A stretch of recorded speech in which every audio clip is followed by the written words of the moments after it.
Welcome to another episode on the B-Roll Show. This is season 2, and today's guest is another good friend of mine, rapper, songwriter, and a great workout partner.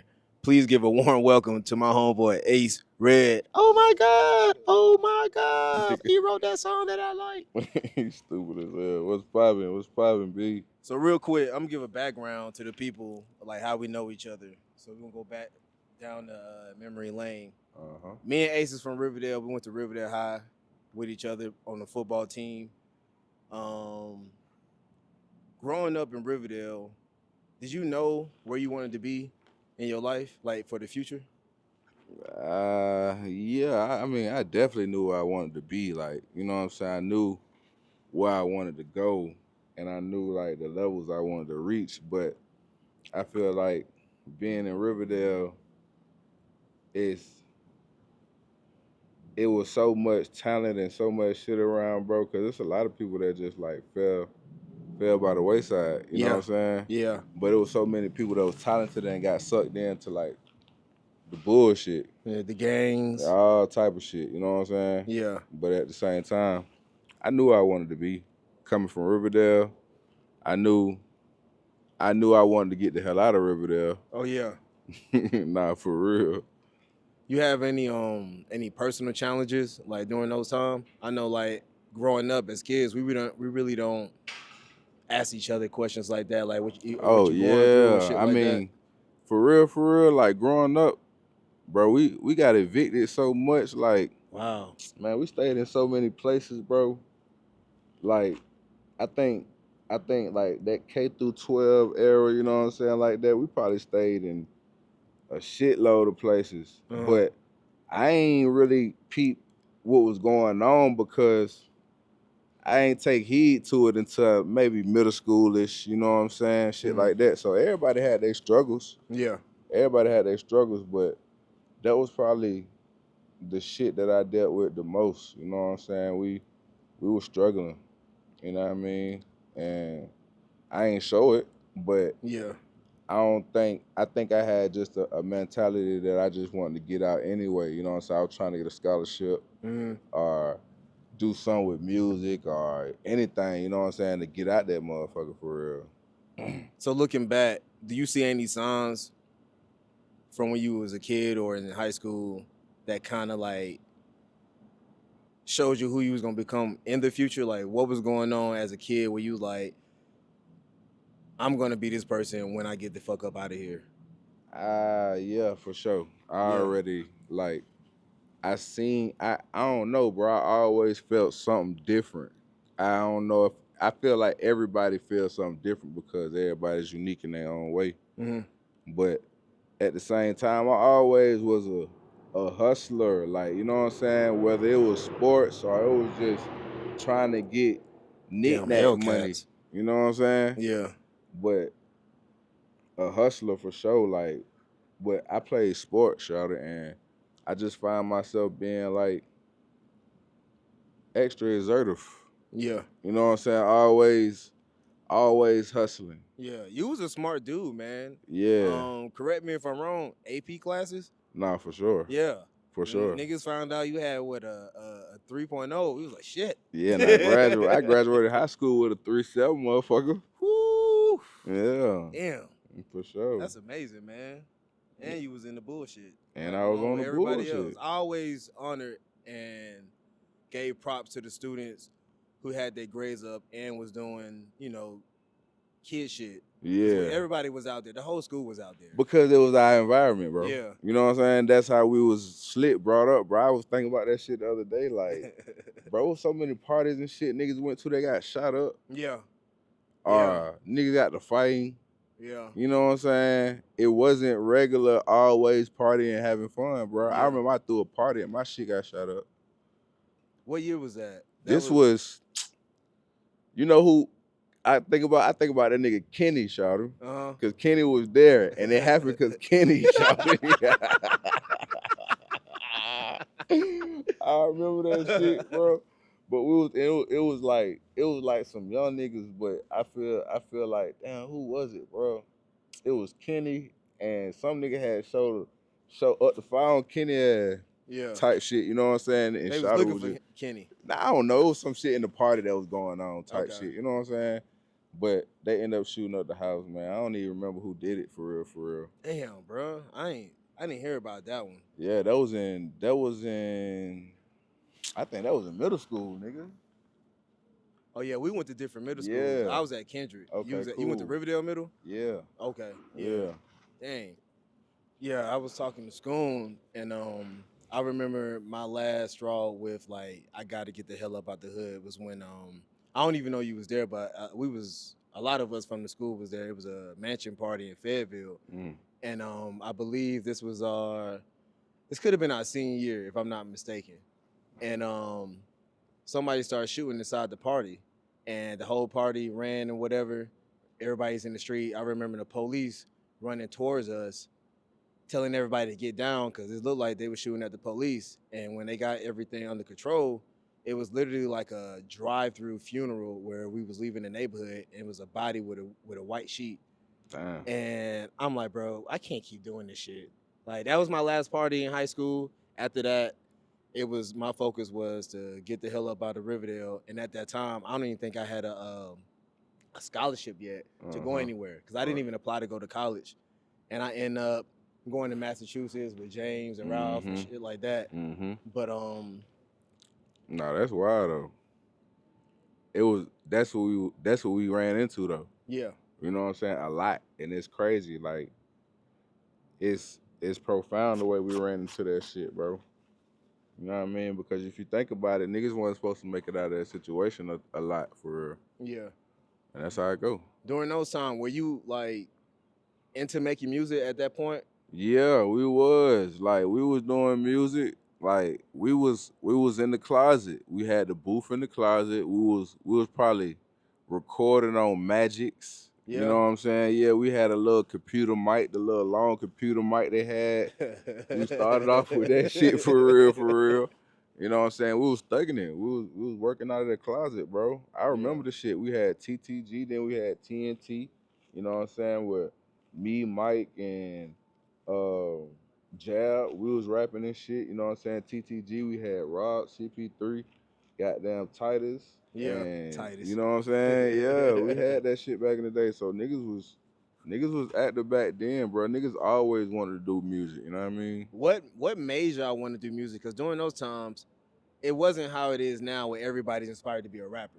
Yeah. Like it was maybe 1 out of 100 people that really wanted to be a rapper. So what got your attention, or what rapper got your attention? I And think it was motivated? just fun for real, for real. And niggas don't know, like my mom used to rap, but not rap, but they used to have a female group, so it's in me.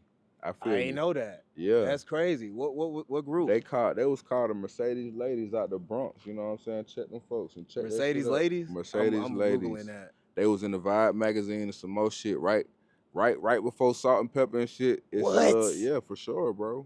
They in the Vibe magazine, Mon Dukes and everybody got their picture up, you know what I'm saying? My aunties. They was called the Mercedes Ladies. That's hard, bro. I Yeah. never knew that, man. That shit funny. So rightfully speaking, like you kind of felt like you've been on your path since a kid. I felt like it was probably already, destined for sure. It was already written. Yeah. How did you find out you had a gift for writing? You know what, bro? It's like, because the thing about it, I always used to write, even when I went to college and shit. Like, I used to write my raps and shit, and I used to rap, but I didn't know about writing for other people for real, for real. I just used to write my raps, you know what I mean? I used to always write my freestyles and shit like that, but when I end up graduating, coming home and working and shit like that, I was trying to pursue my artistry and shit like that, and one of my homeboys, Woot, was like, bro, you ever thought about writing? And I ain't know nothing about that shit, you know what I'm saying? He was just like, shit, yeah, come in, bro, you know what I'm saying? Knock out these references and shit, we're gonna try to get these shits moving type shit. And that's how I found out about writing, period. You know what I'm saying? This was probably like after I graduated college. I didn't know anything about writing. I ain't think nothing about it. I just thought I was writing. And I was doing my shit for me. I thought everybody wrote their shit, you know what I'm saying? Yeah. But So let's back up a little bit. You say you had a 3.7 coming out of Riverdale. Yeah, for sure. Full ride to college. Yeah. What school? Virginia Union. I went up there to play football. I had a full scholarship to play football. What position? Cornerback. Corner? Yeah. How was that? How was the football lifestyle? I came up there. My first year, I started as a freshman. Damn, so you was treated like a star. Yeah, I made RC my first year. That's amazing, bro. Yep. I had to earn my shit. Like, we was looked at like, nigga, I didn't play when I went up there that first year. I kind of started earning reps during spring, but shit didn't work out, and I had to transfer back home and end up going to Georgia Southern. That's when I stopped playing football. But you was there as a freshman, started first game one out the trench, like game one. What was the talks about like NFL talks? Like, was it that's what my passion, I feel like that's what slowed me down for real. If I want to back it up a little bit more, like that was the first thing you was passionate about, football. Nah, it was sports for sure. It was basketball. Oh. But this go back to middle school type shit. Y'all niggas always want to play basketball, but now I go to college, you know what I'm saying? I'm playing football. I went and got a scholarship. I always was rapping in high school and shit like that, but a nigga really wanted to do the rapping, but I couldn't because I ended up going to jail in high school. And the stipulation said that I had to go to school on my probation. You know what I'm saying? I had to finish college because I had the scholarship, so they let me off. Oh, wow. Yeah, for sure. So I ended up going to college, had to finish that in 4 years, did that shit, got up out that probation, came home to Atlanta, and pursued the rap. I was on probation in college, bro. Yeah. I got locked up doing some stupid shit. I'm talking about some stupid shit. That's what all niggas do. And this was back in high school. This was senior year of high school, bro. I had just got the scholarship. You got locked up senior in high school? High school, bro. Where? When? Yeah, we hit a lick and we got caught. Oh, man. Yeah, this was back in high school, bro. Niggas ain't nobody know. Damn. Me, Bivens and them, you know what I'm saying? All them niggas, we got locked up. Was it that house situation? It was something had to do with the house? Nope. I don't know about it then. Nah, but everybody was on some fuck shit back then, like, you know what I'm saying? But like getting into fuck shit right after getting offered a scholarship was crazy. You would have been another number. I swear. Like the niggas before us. I swear. You was this close. I'm telling you. And you know how we look back at them niggas was like, damn, bro, you had an opportunity. You could have been one of them, bro. That for shit real. Is wild. Like, for real. Grace of God, bro, you made it up out of that shit because that's how easy and simple it is to lose focus and track. I swear to God, it is. Like, it's simple to fall off and throw that shit away because, like I said, bro, we were struggling, so we were just out hitting licks, and we just got caught one day, bro. Damn. We got caught, and I went to jail. How long you was in jail for? Maybe like a week and some change. You know what I'm saying? But I end up, we ended up getting out. My mom had to give up my grandma's house. Damn. Yeah. So end up making bond. And after that, I had to go to court for that, but that was right before the scholarship. So I just went along with the goddamn visit to UGA. That shit, I missed that. You know what I'm saying? I was supposed to be going to UGA. Missed that motherfucker because I was locked up. Oh, man. Yep. Ended up going to Virginia Union when I got out. And they offered me the scholarship on spot when I went up there. Okay. So after I still had that shit on my head, though. The probation and yeah. While you was in college. While I was in college. So if you would have fucked up in college, then what? It was over with. But I already had in my mind, I was like, bro, they gave me a chance. It's over with. Ain't nobody, you can't fuck. I can't even. It's over with. Yeah. Graduated college with a 4.0. Man, give it up to the black man. Nah, for sure. So would you say that was the moment that kind of like make you take rap or music serious? I wouldn't say that was the moment. The first moment that made me take that shit serious for real, I got my first placement.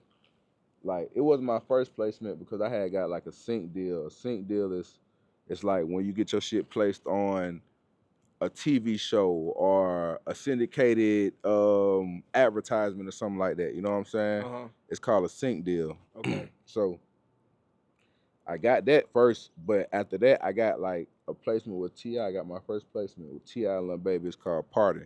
Okay. So that came with Hitmaker though. Okay. You know what I'm saying? So that's when that was like the first time I was like, man, I'm about to take this shit serious. This shit crazy.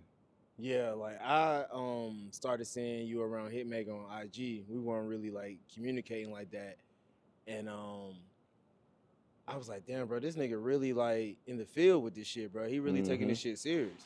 Cause like I said, where we from? Oh, let's pop this motherfucker. Oh yeah, go too, ahead, man. The guest honor, man. Yeah. Do your thing.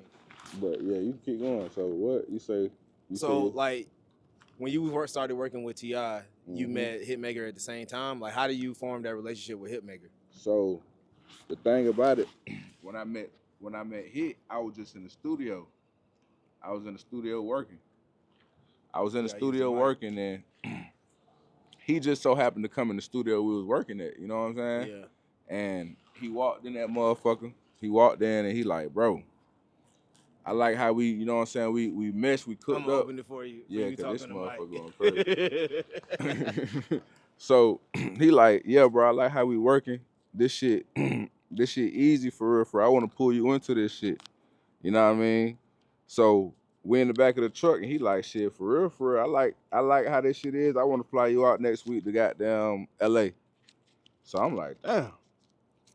Nigga flew me out to LA. Was that your first time being in LA? That was nah, hell nah. Ooh. Shh. The motherfucker popped up, right? It was hot. It was something.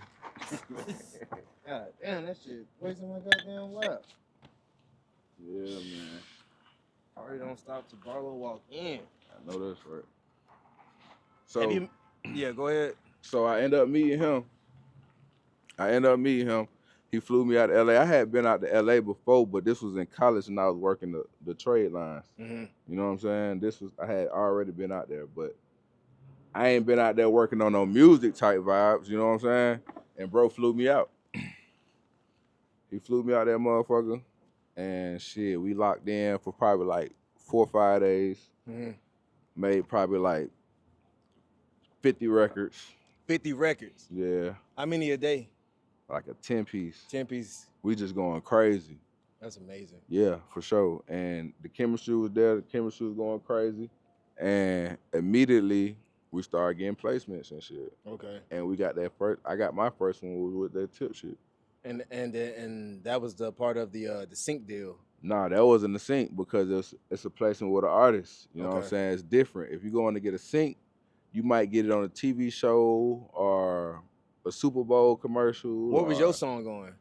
It was on Empire. Empire. The wow. TV show Empire. Oh shit. Yeah, we wrote a song for the artist that was on the show. How was that check? I think they paid us maybe like $3,000. They actually paid us maybe like 15, but we had to bust it down between so many people type shit. You know what I'm saying? Yeah. So yeah, but them sync deals where it's at because them motherfuckers are gonna pay you. They'll pay you for sure, and you wanna get paid by syndicated people. You know what I'm saying? That's the name of the game. What have you met an artist that you always been like wanting to meet yet? Nah, I don't think so. Like nobody that I just wanted to meet. Well, Tip was when I met Tip, it was like it was a shock. I think because it was my first one. You know what I'm saying? Yeah. And I wasn't used to it, but after a while, you start getting used to seeing faces. Yeah. And you start to getting around people, and you be like, man, shit. You ever had a moment where you be like, damn, bro, I get around my superstars, or I get around my goddamn superhero, and that shit ain't it? I hear about it. I haven't met any of my superheroes yet, but I hear about it a lot, and they say not to meet them. For sure. But that's only because we build a certain image or a certain character in our head, and we don't know that everybody just regular human beings. You get what I'm saying? Yeah. Niggas go through shit like you go through shit. Everybody got different problems. It might be on different levels because of the bankroll. You know what I'm saying? But at the same time, niggas got the same problems, bro. So it was a culture shock like that to me. Yeah. Meeting niggas in person. You know what I mean? Do you think it's easier to move around in the industry as a writer compared to an artist? Hell yeah. As a songwriter, it's easier to move around because you're behind the scenes. And you can work with everybody. You know what I'm saying? You feel like Opposed people to, don't take writers as like the competition? yeah, I feel like the people who really winning in this shit, like, you know what I'm saying, who really winning, they use songwriters to their advantage, and it's only the smartest thing to do because I feel like, yeah, you can go in there and write a hit as yourself, but it's always better for two minds to think on something than one. Collaboration, yeah. You know what I'm saying? Yeah. So even regardless of when you recording, now if you just in there making that beat yourself, you in there recording yourself, you in there mixing and mastering, you doing everything, that's when I would label you just a musical fucking genius, and you know what I'm saying? You just that. Yeah. But music is a collab, you know what I'm saying? It's a feeling that's generated by multiple people most of the time. This I'm going off track with my question Folk because bringing the Fed, they coming. helicopter, Atlanta Compton. No, for sure. That brings up a question that I had in the future, but I'm just asking now. When you talk about moving in the industry and As a songwriter, as a songwriter, do you feel like the writer should get as much glory as the person performing the song? yeah, in certain sense, you know what I'm saying, certain aspects of it, but at the same time, it's the person's song who's sitting there performing it, because at the end of the day, they have to perform it. Yeah. You know what I'm saying? Opposed to me giving you my ref and everybody hearing my ref. Everybody don't like my ref. Everybody like your song that you put out. Yeah. At the end of the day. So it's your song, even if I helped you write it or whatever. Yeah. It ends up, it becomes your song because you had to perform it. Yeah. You had to deliver the finished product. You know what I'm saying? My voice is gonna sound totally different when I'm speaking on it, opposed to when you speaking on it. Mm-hmm. So I feel like songwriters should get they glorification and knowing that shit, that's your job. That's what you there to do. Mm-hmm. You writing songs, you know what I'm saying? Now if you want to be an artist, go and be an artist. You know what I'm saying? What's the difference between just a regular writer and a ghostwriter? Because it seemed like even the as only difference between a ghostwriter and a songwriter is an NDA. Oh wow. Okay. I would say. The treatment's still the same though.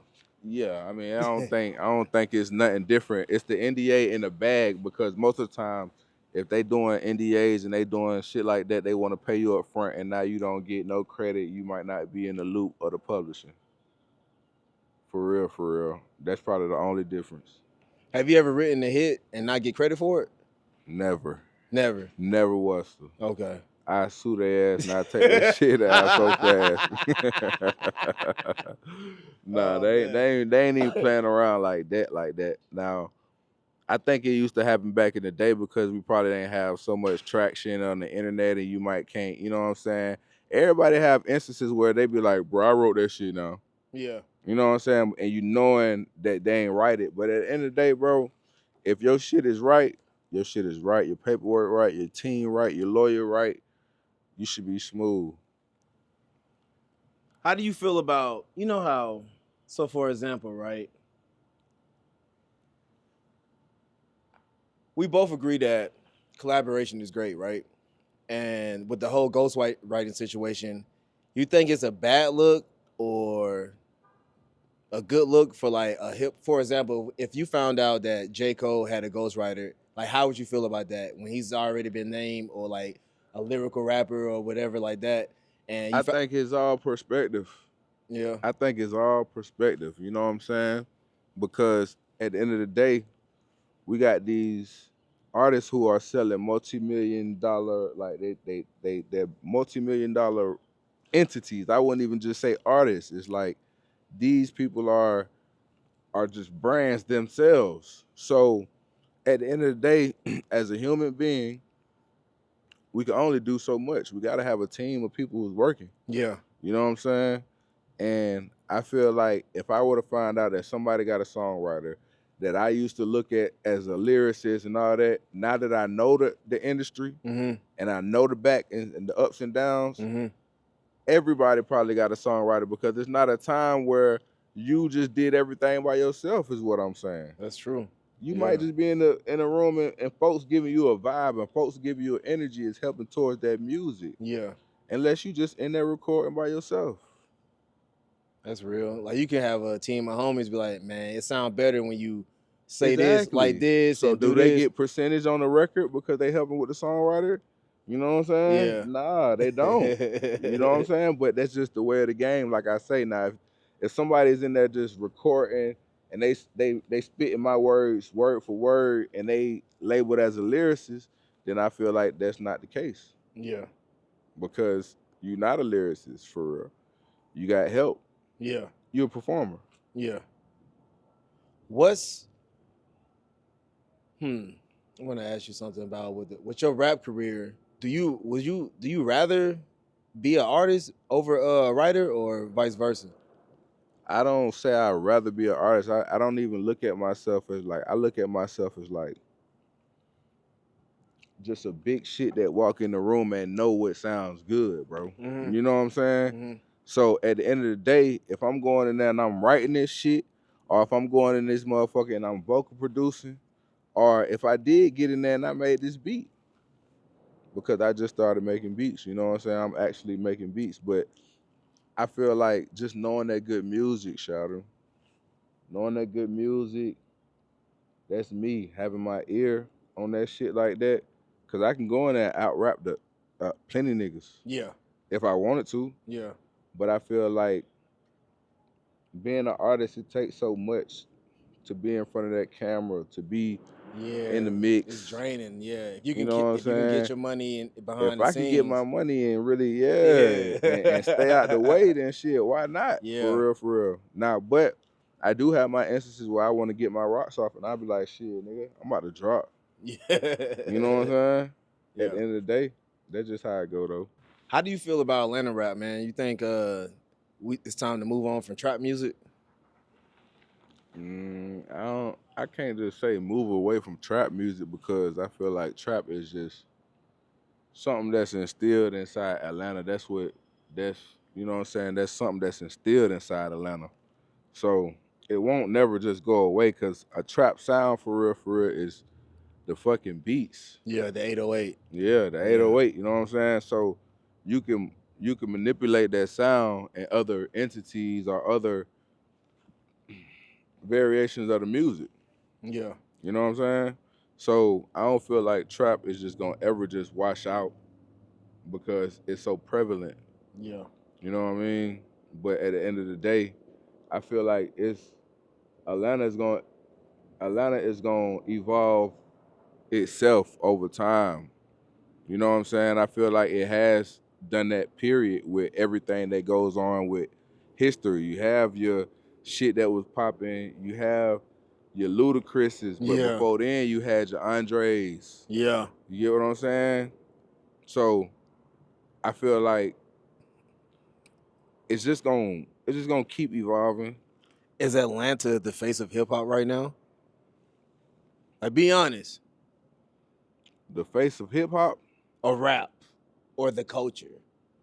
I don't know, man. That's debatable. You know what I mean? That's debatable. But the thing about it is, I feel like with the internet era and things that's going on in the industry right now, shit is wide open, bro. For anybody. For anybody. I don't feel like it's just a face of hip hop. I don't feel like it's a East Coast or West Coast thing. I don't feel like it's a up top versus south thing. It ain't no Atlanta versus West Coast type thing. It's so open. Shit, you got one of the biggest rappers from Toronto. Mm-hmm. You get what I'm saying? Yeah. And shit, he was just going against a nigga from the West Coast. Yeah. So it's you know what I mean? I don't feel like Atlanta can be labeled as just the face of hip hop. I do want that Kilo Ali sound to come back. I've been Kilo Ali. praying to God that Kilo some Ali was rappers, hard, for sure. somebody come back and bring back the fucking Kilo Ali organized noise booty bass, if you call it, back to Atlanta because, man, all this gangster shit, bro. These kids are fucking nuts. Nah, for sure. BYN's I need going a goddamn crazy. break, bro. Nah, for Like, sure. I'm just praying that somebody come back, and I really feel like only people who really know about that sound is like from the '90s and below. If you was born in '98, you don't know. You didn't grow up to this shit, bro. Like, I really be wishing that sound to come back to Atlanta because like it's needed now. It's that time. We're wearing baggy pants again. You know, for You know what I'm saying? Yeah. I mean, I feel like this shit is crazy, bro, because the industry is such a watered down, like it's a creepy ass lane. Like I can't explain it to where I feel like the industry is so weird, bro. Mm-hmm. It's so many weird people in the industry that you will find yourself just standing on your 10 toes. If you're not standing on your 10 toes and what you got going on, bro, if you're not solidified in what you going on, then you'll lose yourself for real.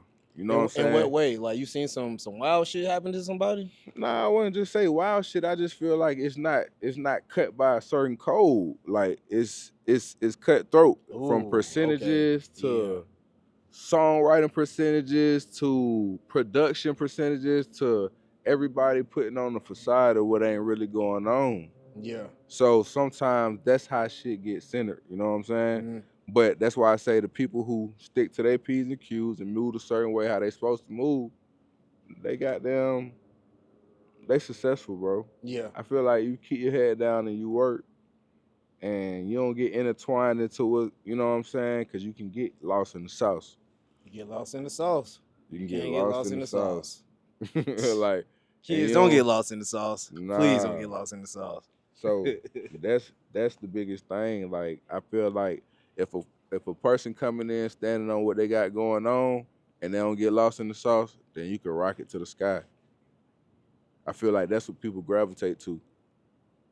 What's your plans for yourself? Shit, I might just take over this shit for real though. Yeah. It's nothing to take over this shit. I'm moving around. I'm in these different rooms. You know what I'm saying? And at the end of the day, this shit is undeniable. Yeah. So that's what's gonna happen for real. What are you trying to accomplish this year? Well, we dropping music. You know what I'm saying? I'm gonna drop a couple projects this year. I'm trying to get me a new situation. You know what I'm saying? I'm working on my production. I want to be in movies. Yeah. You know what I'm saying? I'm just trying to mix and mingle and move around for real. What kind of movie? I want a real role, shawty. Nah, like I want a real role. Like I play like Fruitville Station. Man, that nigga played himself. That wasn't no real acting. Yeah, I mean, so I want to play a story like that first, though. Yeah, I want that to be my like breakout. Yeah, we need more Atlanta-based stories. Yeah, it's time. Shit, they make movies here. We're popular enough. I don't see why not. Yeah, man. We need more shit about us. Come on, make a goddamn movie about the South Side, Riverdale. You see what I'm saying? Sean was talking about making a documentary or something. Oh, for real? But he need to fucking do it. I think Riverdale, man, it's a crazy place, man. It's nothing but talent and opportunity. But you know, I mean, I guess it's like that for any place where it's like poverty and for you sure. know what I'm saying, crime, where it's so much potential. But if you get it ain't a lot of opportunity. You got to get away from that. And it's not that you got to get away from home, bro, and you got to, like, never go back type shit. It's just the fact of the matter that this world is so fucking big. Yeah. And I know so many niggas who ain't been outside of 285, bro. Yeah, man. You feel what I'm saying? Yeah. So, at the end of the day, I feel like your palate should spread. Your wings should spread. You should travel the world and see everything, bro. I done been to Brazil. I done been to motherfucking Puerto Rico. Damn, I want to go to Brazil. Yeah, bro. I done been to. You been to Brazil, bro? Yeah. How was that? Man, that shit's crazy, bro. Was it like everything Snoop Dogg said it was? I mean, it's definitely like a Snoop Dogg video. You know what I'm Damn, saying? man. But I feel like it's just an experience, bro. I want to go so bad. That's I've been really to one. Greece. I've been to Paris. I've been to London. That's fire. Yeah. So I feel like niggas should definitely just get up and go, bro. But I know it's not feasible, but it is feasible if you really think about it. Niggas sit around and smoke 3 5s all day. Nah, for real. Shit ain't it. I was I remember one time I was working at the airport at Hula Hans, and I was just talking to this girl, and this is when we was in like we was talking about traveling and shit, cause you know I went to I went to Africa in high school Okay. for the first time, and Mhm. so after that, and that was actually my first time leaving the country and like pretty much being on the plane. Yeah. And when I came back to the States, I just started looking at things different, and so traveling has definitely got some power to it. And I remember talking to this girl at my job, and she was like, I ain't never left. She was proud of this shit too, and I couldn't believe it. She was like, I never left 285 for what? Like, this is my home. Like, why I need to go? And I was like, you don't want to see the world? You don't want to go visit? Like, for what? And I was like, Man. I don't know. And I just turned around and walked off, bro. Yeah. I don't think I can fuck with nobody who's not willing to travel. Yeah, I just feel like, you know what I'm saying? Everybody should get up and go. Not get up and go, bro, but like I say, it's like Plan to. you should definitely plan something out, bro. You can. It's out there. And as long as you stay in your circle or your little bubble, I mean, that's all you gonna know. Yeah. It's a lot of money out here. It's a lot of opportunity out here that might not be in your city. That shit might be up the road. That shit might be out the state. Yeah. Shit, you might gotta go abroad across the goddamn water. See what I'm saying? Yeah. So it just depends on what's your flavor, what's your style though.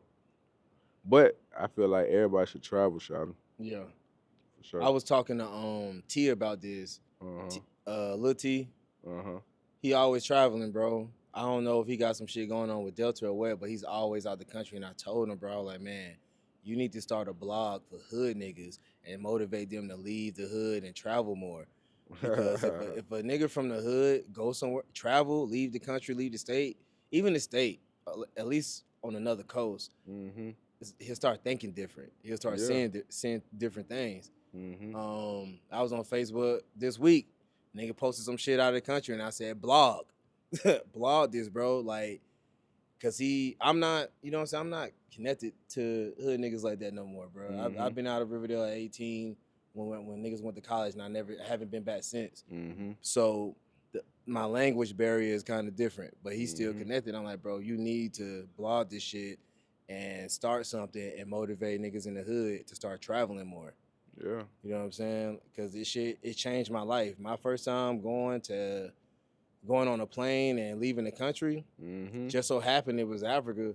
But nigga, I came back with a whole nother mindset, bro. I appreciated every little thing that I had because I seen what poor looked like. Mm-hmm. You know what I'm saying? I Mhm. seen like they poor is way different from Different our from poor, our boy. shit for sure. Like it's scary out there. Yeah, I It can ain't see no that. middle class. Mm. Like either you got money or you don't, and if you Yeah. don't, it's a hell of a life. Damn. You know what I'm saying? So before we wrap this up, man, is there anything you want to let the people know what you got going on, what you doing? Like what's up? Yeah, I mean, I'm working with everybody in the industry right now. You know what I'm saying? We still knocking out these records. I'm looking right now. I'm trying to get this label deal. Honestly, like Are we in you the allowed to merch. say what label or Nah, I whatever? mean, we just trying to we shopping different labels. We trying to get merger deals. You know what I'm saying? Where we can be in control of this shit for real. Because at the end of the day, we've been doing this shit now. So I feel like it's time for the young niggas to get in control of this shit. It's a lot of old heads that got a mentality of, you know what I'm saying, it's the old way of thinking. Yeah, I just think it's time to get some new flavor around. You know what I'm saying? yeah. And link in with these mergers, because we doing this shit independently. Like everything we doing is independent. So When you say we, who is we? just me and my team, Okay, just you know what I'm saying, Real Music. okay, That's us. You know what I'm saying? That's my label. okay. Real Forever LLC. Yeah. That's us. You know what I'm saying?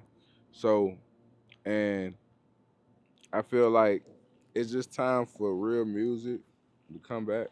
Yeah. A lot of shit that's watered down Yeah, is man. getting old. You know what I mean? I feel like it's time for some player shit to come back. It's time for some player shit to come Yeah. back. It is time for player shit to. I don't know who did it, but y'all niggas made tricking off cool. And I don't understand. Pimp C is rolling in his fucking grave right now because you niggas think it's cool to fund a lifestyle and brag about it. Like, bro, like stop, bro, stop it, bro, Yeah. stop it, bro. It's a lot of tricking off music, bro. It's Yeah. not enough player shit. Like, come on, bro. Yeah. Like, stop it, bro. What would Pimp C do? Man, I want to thank you and I appreciate you for taking out time of your busy schedule, bro, to sit Appreciate it, down and bro. talk to me, man. Like we've been chopping it up about this shit for a while. I've been wanting to do this interview for a good year now. Man, I don't know, bro. Like it's really cool seeing people that you grew up with from your hometown doing some shit. Like we Yeah. said, man. Yeah, that It's shit not a lot wild. of us that It make ain't. it out and actually do something. You know what I'm saying? It's Man. a lot of good dudes, a lot of great friends that we grew up with didn't make it. Either they passed away or they just got caught up in some bullshit and they lost their lives either, you know, hood shit or the jail. You know Nah, what I'm for saying? real. So I'm proud of you, bro, I and I'm glad appreciate we that, got the brother. opportunity to chop it up, man. I appreciate you. Yeah, man. Appreciate you for having me, dog. You know what I'm saying? This shit ain't nothing. Y'all see me more though. I'm popping out now. Ace Red on the B-Roll Show. We logging off. Appreciate y'all. Yeah. Yeah.